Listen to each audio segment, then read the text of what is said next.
Ang susunod na programa ay rated PG. Ito ay nangangailangan ng patnubay at gabay ng magulang para sa mga batang manunood.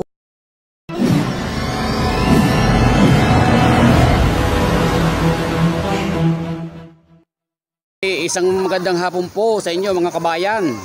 At sa mga sandaling ito, ako po ay naririne din po sa Baywalk ng Barangay Gonzales, Tanawan City, Batangas. At sa akin pong pagpadpad at sa pagsadya, pagparine sa dakong lugar na ito, ay nakita ko po na marami pong mga nagsiswimming at mga naglalangoy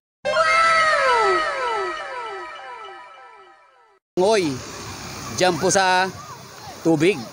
At ako po ay naanggan niya na ito po ay aking i-video o kuhanan. At ako pinatutuwa na marami pong mga bata ang tuwan-tuwa po sa paglalangoy.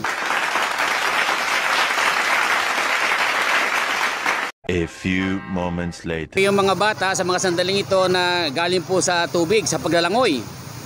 At napapansin po ninyo sa dakong lugar na yon ay meron pong nagsasagwan. So yan po. At talaga naman pong napakasarap at napakainam na maglublob dine sa lawa po ng Barangay Gonzales, Tanawan City, Batangas.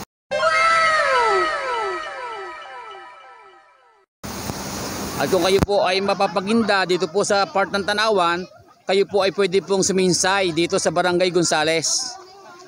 At kayo po ay makapaglangoy. So yan po.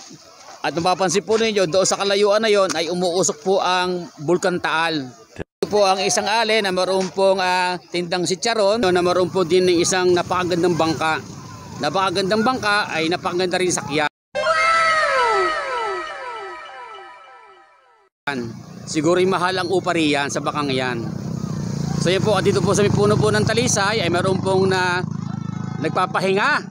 A few moments later. Ay meron pong sinisiyat at meron pong pulutang sitsaron.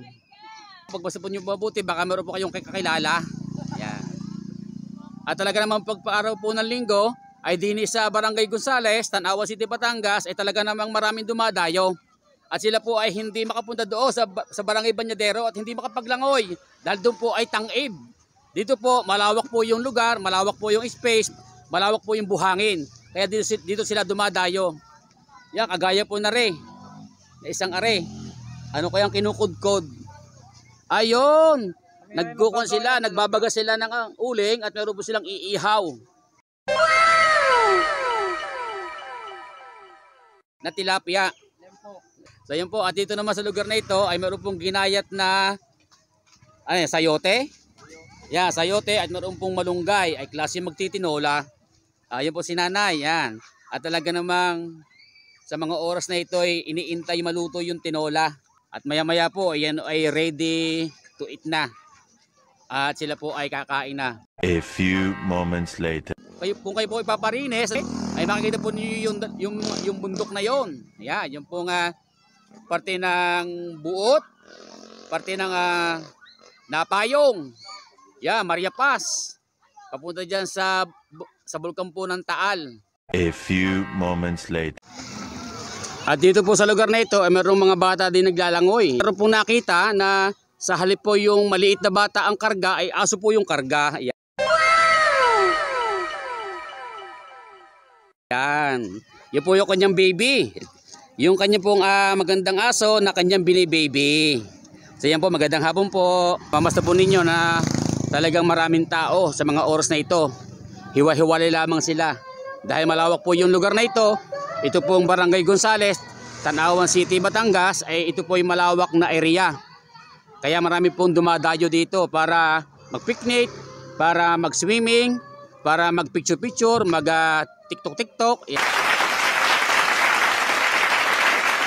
Yan. Isineset na yung kanyang cellphone.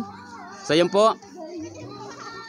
Yun po, ang lugar na yun. Yun po yung medyo pahingahan at meron pong videoke. A few moments later. Ari po ay isa sa pinagmamalaki po ng Tanawan City, Batangas, ang dakong lugar na are na Barangay Gonzales, Tanawan City. Hindi po si Charon. Ayun, sinawsaw na sa suka. Dahil ang si Charon, masarap yan kapag may suka.